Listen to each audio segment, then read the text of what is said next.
পুরোই অন্ধকার। একটা চেয়ার রাখা আছে আর আশেপাশে কিছু লোকজন। সামনে একটা লোক মাটিতে পড়ে কান্না করছে, তার জীবন ভিক্ষা চাইছে। পায়ের উপর পা তুলে আরেকজন সেটার মজা নিচ্ছে। তিনি একটু ভিন্ন, দেখেই বোঝা যাচ্ছে এই গ্যাংয়ের বস তিনি। প্লিজ আমাকে ছেড়ে দিন। আপনারা আমাকে এরকম ভাবে কেন বেঁধে রেখেছেন? আমি কি দোষ করেছি? প্লিজ আমাকে ছেড়ে দিন। সামনে বসে থাকা লোকটি কোনো কথা বলল না। সে চেয়ার থেকে নেমে লোকটির কাছে নিচু হয়ে গেল এবং তার চুল টেনে ধরে বলল, তোর সাহস কি করে হলো আমার তের সাথে কথা বলার? স্যার সত্যি বলছি, তে আর আমি শুধুমাত্র ফ্রেন্ডের থেকে বেশি কিছুই না। আর আমি কেন? সামনে থাকা লোকটি আর কোনো কথা বলতে দিল না। সে তার স্টাফদের মধ্যে একজনের থেকে একটা রিভলভার চাইলো। এরপরে আর কি, সে তারপরে সেই রিভলভারটি নিয়ে তার মুখের মধ্যে রাখলো। রাখার পর অগণতিকভাবে ট্রিগার প্রেস করছে। সে লোকটিকে শুট করলো। সে তার স্টাফদের মধ্যে কাউকে উদ্দেশ্য করে বলল পরিষ্কার করে দিতে। তারপরে সে কার নিয়ে বেরিয়ে পড়ল। কিছুক্ষণের মধ্যেই সে তার গন্তব্যে পৌঁছে গেল। কারোর সাথে কোনো কথা না বলে সে সোজা একটা রুমে চলে গেল। রুমে যাওয়া মাত্রই দেখল তার প্রিন্সেস ঘুমিয়ে গেছে। পড়তে পড়তে তে ঘুমিয়ে পড়েছে। জাঙ্কুক সেই দিকে একভাবে তাকিয়ে থাকলো। তারপর তার কাছে গেল। অন্যদিকে জাঙ্কুকের মুখে হালকা হালকা রক্তের ছিটা। দেখেই বোঝা যাচ্ছে এটি অন্য কারোর রক্ত। কোনোভাবে তার গায়ে লেগে গেছে। যাই হোক, জাঙ্কুক তের কাছে যায়। একটা মুচকি হাসি দিয়ে তেকে কোলে তুলে নেয়। তারপর তাকে বেডে শুইয়ে দেয়। আমি জানি তে, তুই আমাকে এইভাবে অ্যাকসেপ্ট করবে না, বাট কি করবো বল? আমি তো তোকে ভালোবেসে ফেলেছি। আমার খুব কষ্ট হয় যখন তুই অন্য কারোর সাথে কথা বলিস। আমার ভালো লাগে না। আমি তোকে অন্য কারোর সাথে দেখতে পারবো না। তুই শুধু আমার, আর কারণ না, বুঝলি? এরপরে জাঙ্কুক তের কপালে একটা কিস করে আর তার ব্ল্যাঙ্কেটটা গায়ে দিয়ে সে তার রুমে চলে যায়। জাঙ্কুক রুমে যাওয়ার পরে একটা লং শাওয়ার নেয় আর ফ্রেশ হয়ে নেয়। পরের দিন জাঙ্কুক বাড়ি নেই। তেরে আজ দেখতে আসবে। আর এবার জিন সেই আয়োজনই করছে। তে সোফার এক কোণে জিন আর আরামের মাঝখানে বসে আছে। সামনে বসে আছে কিয়ঞ্জন আর শুভ, যে তেকে দেখতে এসেছে, সে আর তার মা। আমার তো আপনাদের মেয়েকে খুব পছন্দ হয়েছে। যেমন মিষ্টি দেখতে, তেমন তার ব্যবহার। আচ্ছা, তে যদি রাজি থাকে তাহলে আমরা কথাটা এগিয়ে নিয়ে যেতে পারি। আমার মতে শুভও রাজি। কি বল শুভ? শুভ একটু লজ্জা পেয়ে মাথা নেড়ে বলল, আমি রাজি। আচ্ছা, তের সাথে যদি তুমি কোনো কথা বলতে চাও ভিতরে রুমে গিয়ে বলতে পারো। না আন্টি, ঠিক আছে। মার থেকে যখন পছন্দ হয়েছে, আমারও থেকে অনেক পছন্দ হয়েছে। আমি আর আলাদা করে কিছু বলতে চাই না। আচ্ছা ঠিক আছে, তাহলে তের মতামতটা আমরা কি ধরবো, হ্যাঁ কি না? তে একটু ইতস্তত বোধ করে জিনের দিকে তাকালো। জিন বুঝে গেল। আরেনকে উদ্দেশ্য করে বলল, তের অ্যান্সারটা ফোনে জানিয়ে দেবে বলল। আচ্ছা ঠিক আছে, তাহলে তাই দিও। আর তুমি বেশি ভয় পেও না। আমার শুভ অনেক ভালো। তাহলে আমরা আজ আসছি। আসলাম। এদিকে জাঙ্কুক নিজের অফিসে বসেছিল। তখনই সুগা এসে তাকে বলল, ভাই খবর শুনেছিস? কিসের খবর? তোর আব্বু আম্মু তের জন্য ছেলে দেখছে, মানে তোর প্রেয়সীর জন্য অন্য একটা ছেলে দেখছে। আর আই থিঙ্ক নাম শুভ। আমি এইমাত্র খবর পেলাম। তুই জানিস না? আঙ্কেল আন্টি বুঝি তোকে এই বিষয়ে কিছুই বলেনি? জাঙ্কুক কোনো কথা বলল না। তার মাথা গরম হয়ে গেছে, চোখ লাল হয়ে গেছে, খুব রাগ হচ্ছে তার। তাকে না জানিয়ে তার বাবা মা এত বড় একটা ডিসিশন নিল কিভাবে? সে সুগার সাথেও কোনো কথা না বলে তাড়াতাড়ি রুম থেকে বেরিয়ে গেল। কার ড্রাইভ করছে সে, আর রাগ উঠছে তের উপর। তেই বা তাকে জানালো না কেন? জাঙ্কুক বাড়ি পৌঁছেই সোজা তের রুমে চলে গেল আর দরজা লাগিয়ে দিল। তে তখন জাঙ্কুক কোনো কথা না বলে তের হাত চেপে ধরল আর জিজ্ঞাসা করলো, তুই শুধু আমার, তাহলে অন্য কারোর কাছে যাওয়ার কথা ভাবছিস কি করে তুই? আমার হাত ছাড়ো খুকি, আমার ব্যথা লাগছে। লাগুক ব্যথা, ব্যথা লাগার জন্যই তো চেপে ধরেছি। আর তোর সাহস কিভাবে হলো? অন্য কারো হচ্ছে দেওয়া? আমি না, আব্বু আম্মুই এই বিয়েটা ঠিক করেছে। আর আমি চাই না। তুই কি চাস না চাস সেটা আমার জানার দরকার নেই। তুই শুধু এইটুকু জেনে রাখবি, তুই শুধু আমার। তুই যখন ভুল করেছিস তাহলে সত্যিটা আমাকেই হবে। দেখ এবার আমি কি করি। আমি ভেবেছিলাম আমি আর এসব কিছুই করবো না, বাট তোর বিহেভিয়ার আর মা আর আব্বার বিহেভিয়ার আমাকে করতে বাধ্য করছে। সো আমি এখন সেটাই করবো, যেটাই ছেলেটার সাথে হওয়া দরকার। এইসব কথা বলে জাঙ্কুক রুম থেকে বেরিয়ে চলে গেল।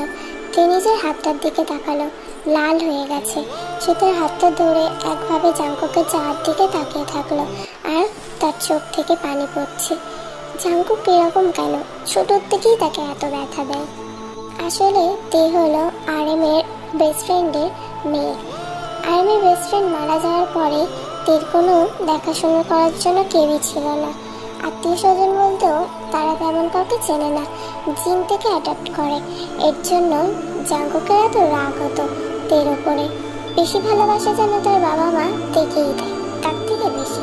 এটা ভেবে সবসময় সে তের সাথে ঝগড়া করতো, বাট ঝগড়া করতে করতে কখন সে তেকে ভালোবেসে ফেলেছে সে নিজেও জানে না। আইন বসে কফি খাচ্ছিল আর কিছু ফাইলস চেক করছিল। এমন সময় তার ফোনে কল আসে।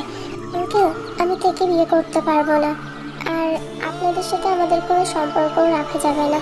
আমার মাও থেকে পছন্দ করেনি, আমারও থেকে পছন্দ হয়নি, তাই এই বিয়েটা আমি করতে পারবো না বলে শুয়ে ফোনটা কেটে দেয়। আইন কিছু বুঝতে পারে না, সব ঘটনা জিনকে খুলে বলে। জিনও কিছু বুঝতে পারে না। অন্যদিকে জাঙ্কুক গান পয়েন্ট করে রেখেছে শুয়োর মাথার কাছে। এবারে বলল, তোর কাজ শেষ, তাহলে তুই এখন বেঁচে থেকে কি করবি? তোর বাঁচাও যা, না বাঁচাও তাই।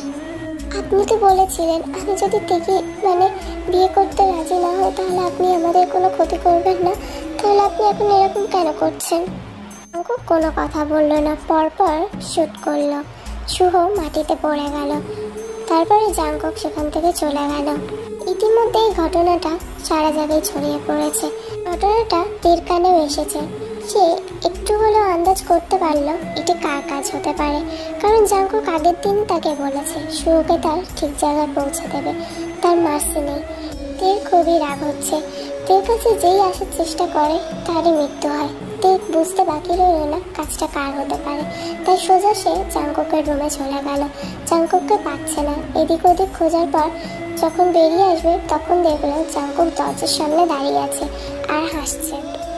তুমি এখন কেন করো কুকি? মানুষের জীবনের সাথে খেলতে তোমার এতটাই ভালো লাগে? তুমি যদি আমাকে সত্যি ভালোবাসতে তুমি এইভাবে সবাইকে মেরে ফেলতে না। আই হোপ আমার কথা ভেবে, কিন্তু তুমি সেটা করো না। আর এইদিকে সবসময় বলো তুমি শুধু আমাকে চাও, কিন্তু আমার কথাটা তুমি একবার ভেবে দেখেছো? কোনোদিনও জিজ্ঞাসা করেছো আমি তোমাকে চাই কি না? আর এটা তো ভালোভাবেও বলা যায়, তার জীবন তুমি সব সময় শেষ করে দাও। আমি জানি এটা তুমি ছাড়া আর কেউ করতে পারে না, তাও সবার কাছে সবার জীবনের অনেক দাম থাকে। তার মার অবস্থাটা একবার ভেবে দেখেছো? যখন তার ছেলের এই অবস্থা থেকে তার মার কতটা কষ্ট হয়। ও তে, আমি এত জ্ঞানের কথা শুনতে চাই না। ও যা করেছে এটাই ওর ফল, সেটাই ও এখন ভোগ করছে। এনিওয়ে, তোমার সাথে আমার কিছু কথা আছে, কিন্তু আমার নেই। একটা খুনির সাথে আমার কোনো কথা থাকতে পারে না। আমি এখানে আর থাকবো না। আমি আমি আব্বুকে বলে এখান থেকে আমি চলে যাব। আমার এখানে থাকার কোনো দরকার নেই।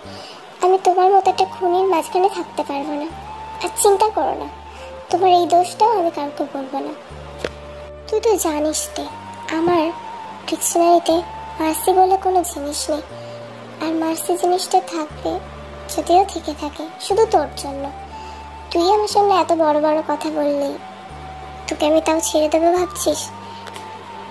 আমি আগেও বলেছি, এখনো বলছি, তোর মতামত আমার কাছে কোনো ম্যাটার করে না। আমি তোকে চাই, জাস্ট এটাই ম্যাটার করে। এটা বলেই জাঙ্কুকদের মুখ চেপে ধরে আর কিছুক্ষণের মধ্যেই তে অজ্ঞান হয়ে যায়। তার আগে তে খুব ছটফট করছিল আর জাঙ্কুকের দিকে তাকিয়েছিল কাতর দৃষ্টিতে। তার চোখ থেকে পানি পড়ছিল। জাঙ্কুকের হাতে প্রফর্ম লাগানো হ্যান্ডশেক থাকার কারণে সে অজ্ঞান হয়ে গিয়েছে। জাংকুক তের গালে একটা কিস করে, তারপরে তাকে কোলে তুলে নেয়। রাত তখন 1টা বাজছিল, কেউ ছিল না। আরএম আর জিন নিজের ঘরে ছিল। বাইরে কারো না থাকারই কথা, এত রাতে কে আর বাইরে থাকবে। ঘুমন্ত পরিবেশ, পুরোই শান্ত, কেউ কোথাও নেই। জাংকুক তেকে আর সেই অফিসের মধ্যে নিয়ে আসে। একটু পরেই তের জ্ঞান ফেরে। হালকা হালকা দৃষ্টিতে এসে চারিদিকটা দেখতে থাকে, পুরো চোখ খোলে। তারপরে দেখে জাংকুক তার পাশে বসে। ভয়ে সে তাড়াতাড়ি উঠে পড়ে। এরপরে বলে, আমি এখানে আসলাম কিভাবে? কেন বেবি? আমি নিয়ে আসছি। তোমার পছন্দ হয়নি? আজকের পর থেকে যে তুমি এখানেই থাকবে। মানেটা কি? আর এটা কোথায়? আমরা এখন কোথায় আছি? বললাম না তুমি এখানেই থাকবে। আমি তোমাকে ওই জায়গায় আর কোনোদিনও নিয়ে যাবো না। এখানেই আজ থেকে তোমাকে থাকতে হবে। আর পালানোর চেষ্টা করো না স্যার, কারণ চারপাশটা একটু দেখে নিও। তাড়াতাড়ি উঠে ব্যালকনির কাছে গিয়ে দেখে যত দূরে চোখ যায় শুধু জঙ্গল আর জঙ্গল। চারিদিকটা শুধু জঙ্গল, গাছপালায় ঘেরা। তার মাঝখানে এই মেনশনটা। জাংকুক তের কাছে আসে। আমি বলেছিলাম না তুমি শুধু আমার আর আমার হয়েই থাকবে। Welcome to hell baby girl. তে জাংকুকের দিকে কান্না মাখা দৃষ্টিতে তাকিয়ে থাকে। জাংকুক আস্তে আস্তে তের কাছে আসে। এর মধ্যে জাংকুক তের অনেক কাছে চলে এসছে। সে তের চোখের পানি মুছিয়ে দিয়ে বলে, তুই জানিস না তোর চোখের পানি আমার সহ্য হয় না। আমি তো বলছি আমি তোকে কিছু করব না, ভালোভাবে থাক, তাহলে তোর কারণে অন্য কারোর প্রাণও যাবে না।